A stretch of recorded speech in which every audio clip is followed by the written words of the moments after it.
Hi everyone and welcome back. Today I'll be showing you how I painted this Emperor's Children Marine. So the release of the new model range is right around the corner.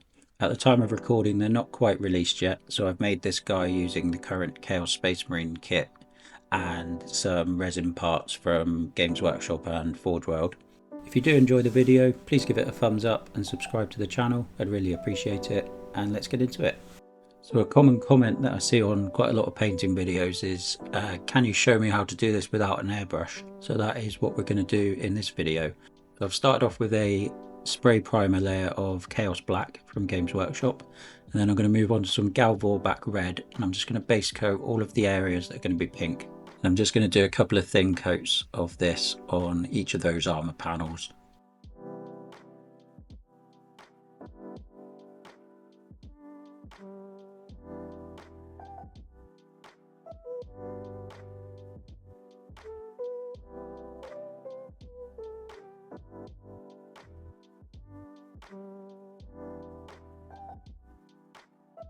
Just keep the paint nice and thin, and this is what it should look like once you've done a couple of thin coats and allowed it to dry. Then going to move on to some Screamer Pink from Citadel, and I'm essentially going to do the same thing, a couple of thin coats over all of those armour panels, but just leave a little bit of that previous colour showing in the recesses.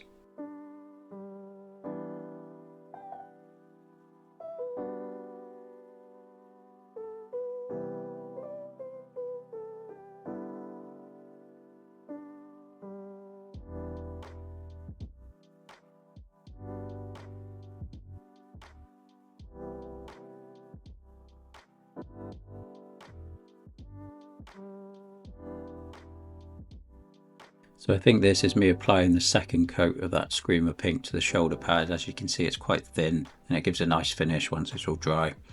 Then going to move on to some Pink Horror, and we're going to repeat the process, but we're going to leave a lot more of that Screamer Pink kind of showing through, and I'm only kind of going to really focus this on the areas that would catch the most light.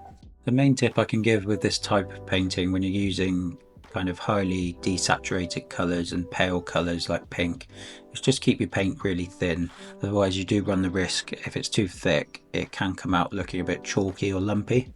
If you prefer, you can use a lighter primer, so you could prime it in something like Grey Sear. It would mean a bit of extra work going in and blacking out a lot of the other details, because a lot of this model is actually quite dark. It does seem quite bright because the pink is quite overpowering, but if you actually look at the individual parts of the model, most of it is quite dark. So I was happy to go with the black here, even though usually you would prime something of this colour in a lighter primer. So here you can kind of see what I was talking about, where I'm just kind of focusing on the areas that catch the most light. It does look a little bit washed out on the camera here, but I am kind of more focusing on the upper area of the shoulder pad here. Don't worry too much if you get a bit of a line in between the two different colours that you've painted. So after I've done this on the kind of the areas that are catching the most light, you will be able to see where one colour begins and the other one ends, but we're going to come back in with some glazes in a moment and kind of blend them together a little bit. I'm then just going to come back in with some Emperor's Children and do very much the same thing, but focusing on a smaller area. Again, don't worry too much if the transitions aren't completely smooth. We're going to come and blend those in a moment.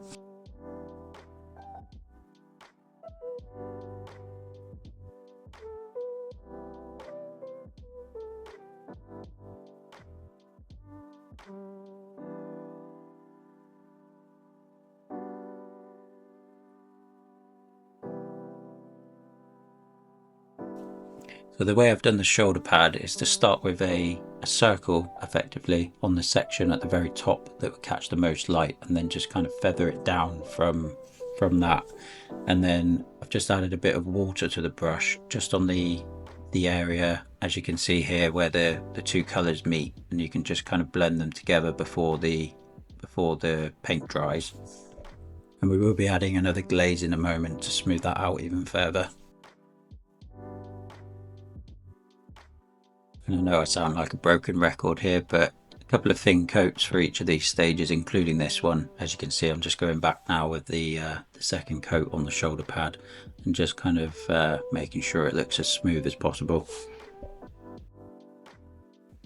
So now for that glaze I was talking about, so I'm going to take some of this Screamer pink that we were using earlier and I'm going to add some contrast medium into it.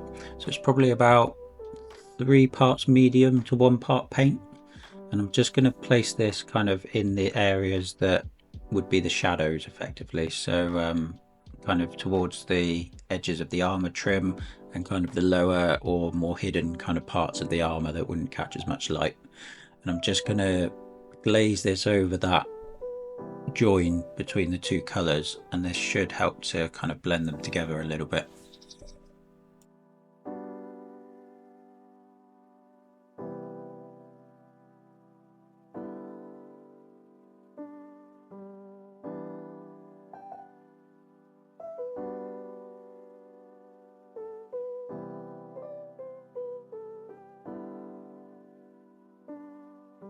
It's looking a lot smoother now. The transitions are looking a lot nicer. We're going to leave the pink for now and we're going to come back to that later. I'm going to move on to some Mechanicus standard grey, and I'm just going to base coat all of the areas that I want to be like a dark grey colour. So that will be all of the soft armour joints in between the kind of the hard armour panels. And I'm also going to base coat anything that I want to be brown. So that's going to be the belt, the holster, the pouches and any kind of things like that. And this is just going to act as a primer effectively for some contrast paint that we're going to put on in a moment.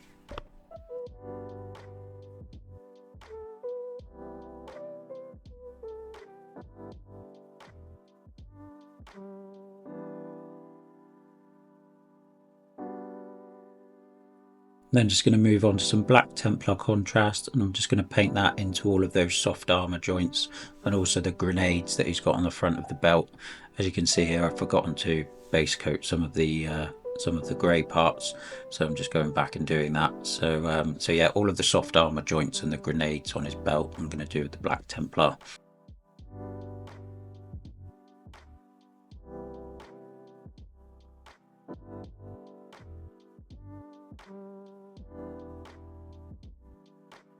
Once I've done that, I'm just going to take some Wildwood contrast and I'm just going to do the same thing over all of the areas that I want to be brown or leather. So that'll be the holster, kind of the little straps on his legs, the belt, and any kind of pouches and that sort of thing.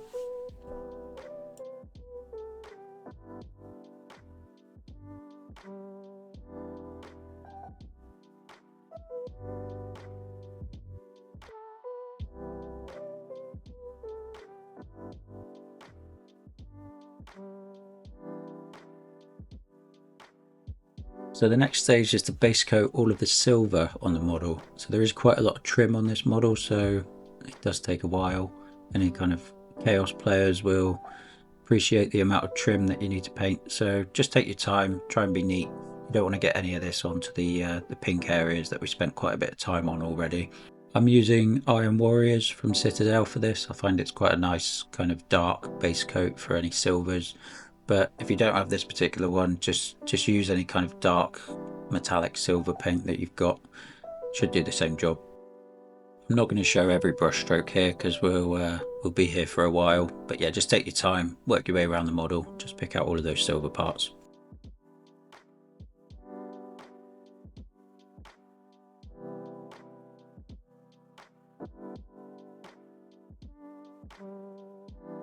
Once that's done, I'm just going to move on to a brighter silver.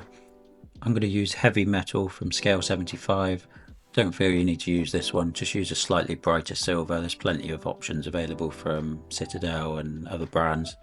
And I'm just going to effectively do, I don't know if this is the right term, but it's what I call it, an overbrush. So not a dry brush because the brush is wet, but I'm just kind of running the brush over those areas that we've just painted, just so it catches the upper areas. On the sword, I do some kind of strokes in the direction that I'd like the kind of the sword blade to be highlighted, so some kind of almost like diagonal strokes backwards. And then I was trying to think of how I could make the silver look a bit more interesting. So I hadn't done this before, but I thought I'd just give it a go. So I'm going to take some Athematic Blue contrast and some Magos Purple contrast. I'm not going to mix them together. So what you can see here is I'm starting with the Athematic Blue and I'm almost kind of placing it effectively at random in parts kind of around on all of those silver parts. And you'll notice when I do the sword, I'm always keeping those brush strokes kind of going in the same direction. I think it just gives a nice effect on the edge of the blade. It makes it look a bit sharper. I'm then going to do the same thing with the Magos purple. At this stage I wasn't kind of sure if this was even going to work. I was just kind of experimenting really, but it did actually turn out quite well, so I think I'll be using this method again when I paint some more Emperor's Children or anything where I want the silver to look a bit more interesting.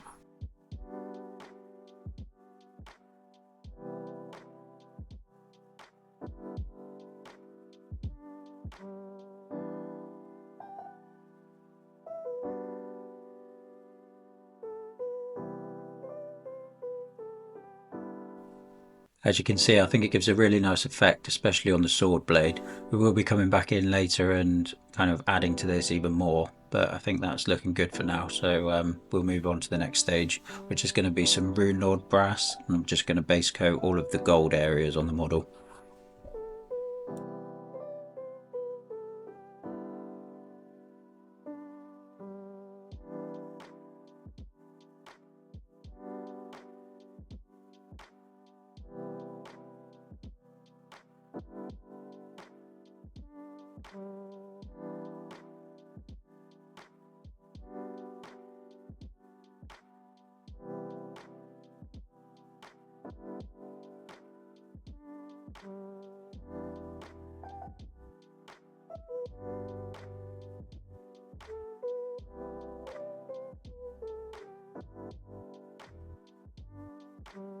Once that's done, I'm just going to do the same thing that we did to the silver, so the overbrush, where we're just catching the upper areas of those gold areas. And I'm going to be using Canoptech alloy from Citadel for this.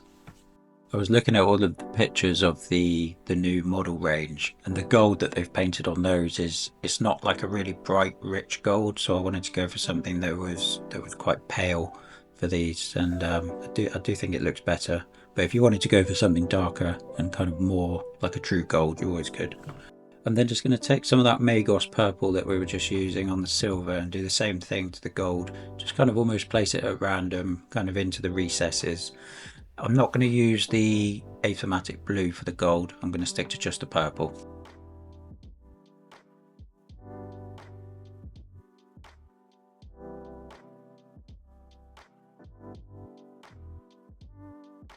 I'm then going to move on to some highlights on the leather or brown areas. So I'm just going to be using Gorthor Brown from Citadel for this, and I'm just going to be hitting the upper areas of all the brown areas that we put the Wildwood contrast onto earlier on.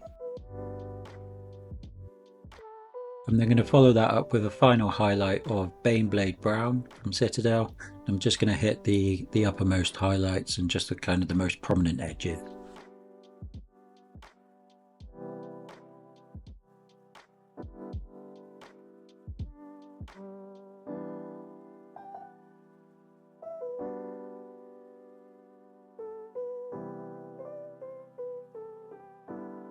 Next I'm going to take some Rakarth flesh from Citadel. I'm just going to base coat the loincloth, and I'm also going to base coat the face with this, or what's showing of it. He's wearing a mask, but there's kind of areas of flesh kind of showing through, so I'm going to base coat those as well.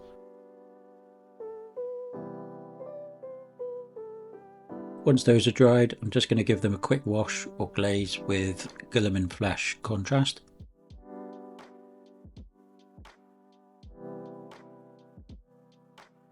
I'm now going to go back to the Rakarth flesh, and I'm just going to do a very light kind of layer highlight, a couple of thin coats, just keeping the coats nice and thin, and just leaving the Guilliman flesh covered areas showing in the recesses.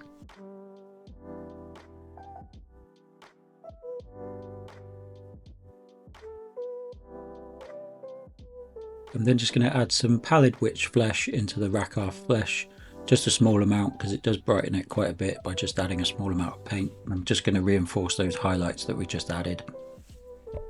I think here I started off by adding a small amount of the Pallid Witch flesh in, and then I did a second layer where I added a bit more and just focused on the highest areas.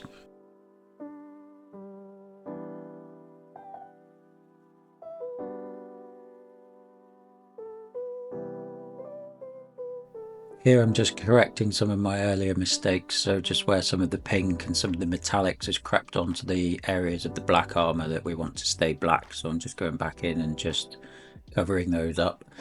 Because I don't have any decals that were suitable for this shoulder pad, and I didn't want to leave it blank, I am just painting a kind of like a flame pattern on here. Wasn't sure if this actually suits them or not, but I think it turned out okay. Don't feel you need to do this. I think if you're buying the new army box, I think that comes with a nice shiny new decal sheet, so you can use one of those instead. But if you do want to give this a go, just keep the paint nice and thin. You obviously want to use a brush that's got a really nice point on it. I think I'm using a Winsor & Newton Series 7 with, I think it's a size 0, this one. I could be wrong. It's either a size 0 or a 00. But yeah, just keep the paint nice and thin and take your time. Just do really fine lines. So the way I'm doing it is I'm drawing an outline and then I'm filling it in once I'm happy with the overall shape.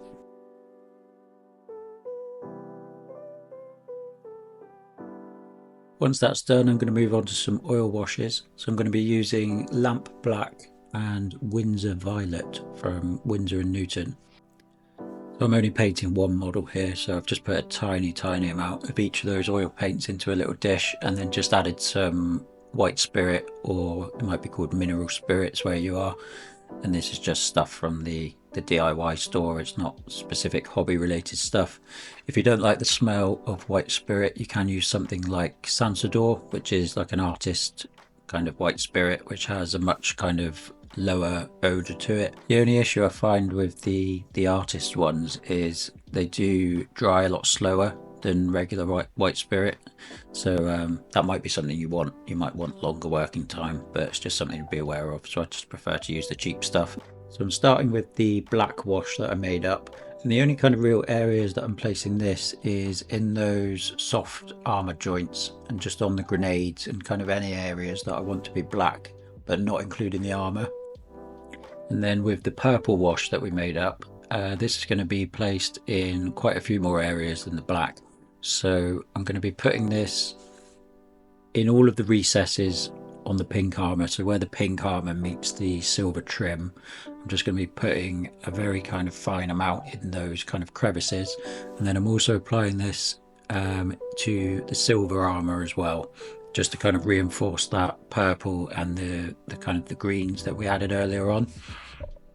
I didn't do it here, but if you can, I would recommend giving the model a gloss varnish coat first before you do this, because especially with this purple paint on the pink, it does stain it kind of almost immediately as soon as you put it on there, so it does make cleanup a little bit more tricky.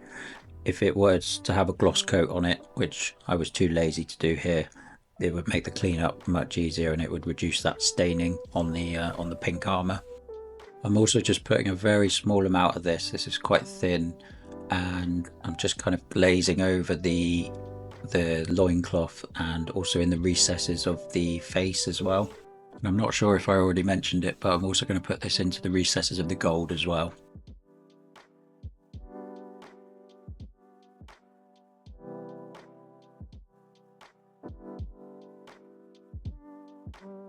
And then what I'm doing here is I'm just taking some clean white spirit or mineral spirit, and I'm just wetting the brush with it, taking the excess off onto a paper towel, and then just wiping away any kind of mistakes or places where it's gone on a little bit heavy. As you can see, this is what I was talking about, where it's stained the pink a little bit more. So I'm just kind of rubbing that quite hard with the brush just to kind of blend it into the pink. If you had given it a gloss coat, it wouldn't have stained it like that, so you would be able to clean it up a lot easier. But obviously I had to do a little bit of extra work here because I didn't do that gloss coat.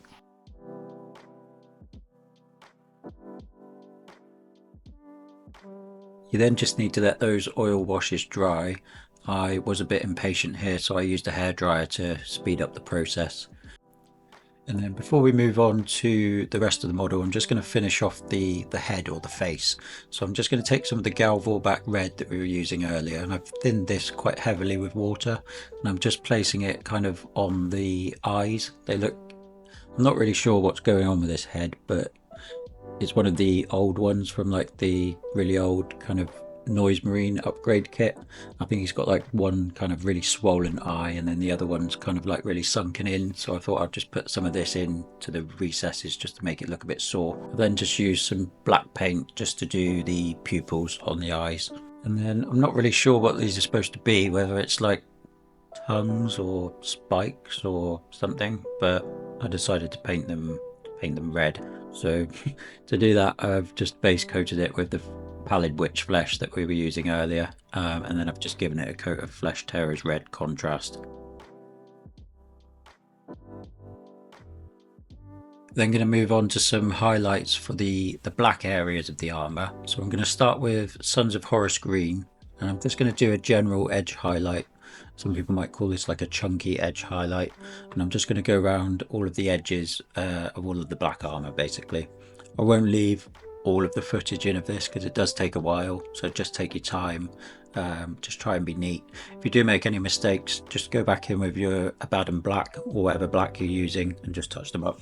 And then just for transparency, there is one part of this that I forgot to press record on the camera. So you might notice here that the mask on his head has got some highlights on it. So all I've done there is I've gone round with some Mechanicus standard grey and just highlighted the edges of the mask. I've specifically done that in a different grey to the way we're highlighting the armour because I don't want it to seem as reflective. Wanted to mention that in case you noticed that that's now highlighted and I didn't show you how to do it.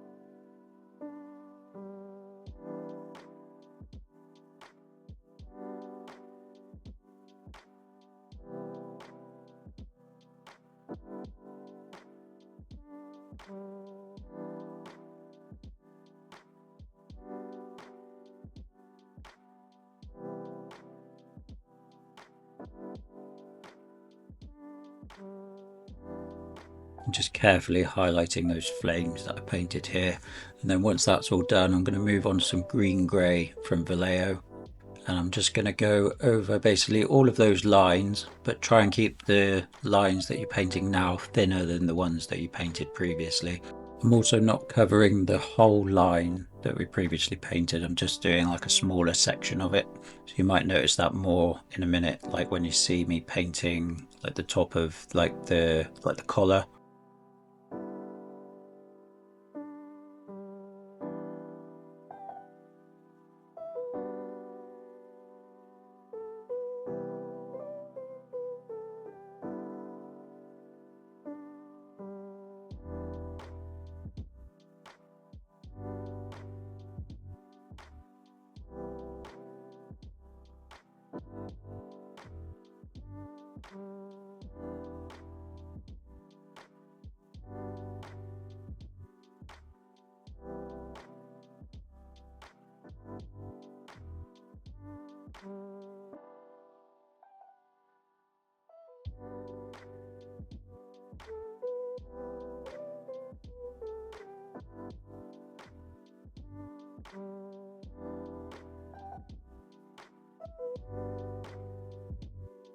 Once that's done, I'm just going to add some white into that green grey, and this is just going to be almost like, I like to call it like a pinpoint highlight. So I'm just doing the very tips of the, like, so where the armor kind of changes direction, where there's like a right angle or anything like that, I'll just put almost like a dot on the edge just to show where the light's reflecting from it. And then to highlight the pink armor, I'm just adding some white into the Emperor's Children pink that we used earlier. And I'm just doing the same thing as I did before, just going around all of the edges, just very carefully, just take your time, and just pick out all of those edges.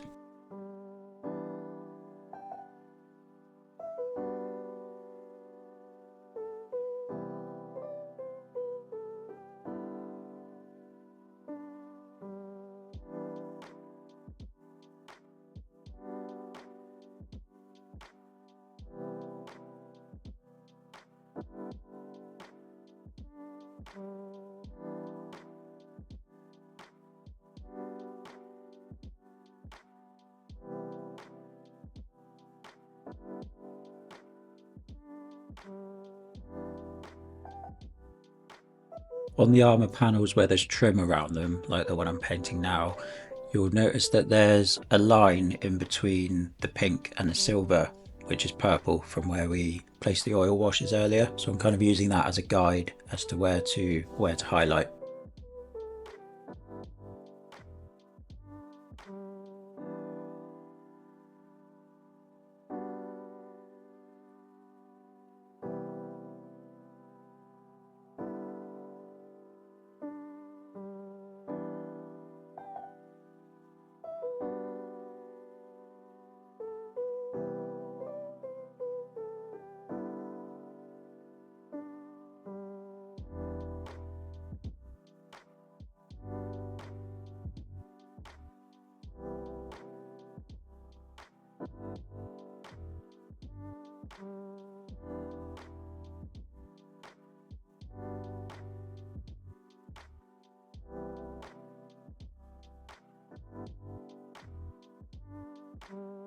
And here what I'm doing is I've added some more white to that Emperor's Children, so it's even brighter than what we were just highlighting with. And I'm just repeating the process, same as what we did on the black. I'm just doing a finer line on top of the one that we just did, and then picking out the edges of the armor where the light would reflect the most.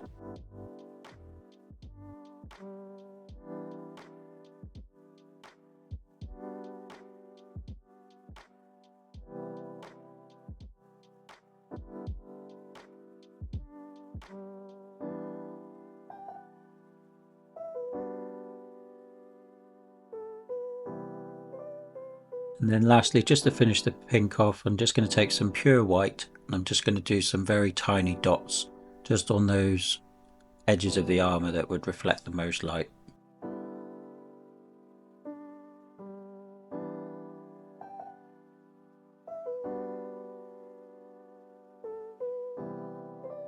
And then we just need to finish off the metallics, so I'm going to start with the gold and I'm going to take some Citrine Alchemy from scale 75. This is like a really pale yellow metallic paint. I just find it's great for highlighting gold, so I'm just being quite sparing with this and I'm just hitting the kind of the sharpest edges and just the most prominent kind of details just to make those gold areas pop a little bit.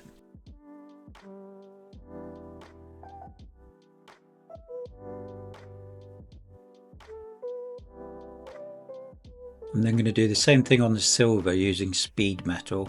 Again, this is a really bright metallic paint. This is almost like a metallic white. So I'm going to be really sparing with this, and I'm just going to hit the kind of the most prominent edges of the silver.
With the sword, I'm not going to do the diagonal kind of slashes that we did with all of the other colours that we've put on there so far. I'm literally just going to hit the sharpest edges, just going along with the paint, because I don't want to ruin those colours that we've put on there so far.